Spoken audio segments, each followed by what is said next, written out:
बौद्ध बघियापड़ा फांडी गंधीसर छक निकट में बाइक को धक्का देला बाइक।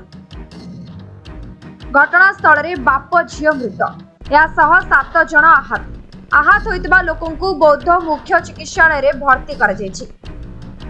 सूचना अनुसार गतकाली राति रे बौद्ध बघियापड़ा गंधीसर छक निकट में दुईटी बाइक मुहांमुही धक्का होइतिले। गोटे बाइक रे गोटे परिवार 4 जन थिबा बेले आउ एक बाइक रे गोटे परिवार 5 जन थिले।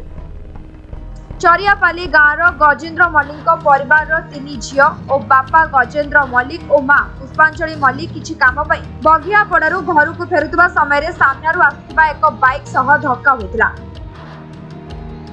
फल गजेन्द्र मल्लिक और तांको मझिया झियो लिप्सांकर मृत्यु होइछि एवं अन्य बाइक रे थिबा लोके एवं गजेन्द्र मल्लिक परिवार समेत 7 जन को बौद्ध मुख्य चिकित्सालय रे भर्ती करा जायछि। तेबे गाड़ी रे ओवरलोडिंग सह असावधानता पई एभली दुर्घटना घटितबा जणा पड़िछि। पुलिस घटनास्थल रे पहुंची तदंत आरंभ करिछि। बौद्धरू सुजित कुमार महाराणा का रिपोर्ट, समय लाइव।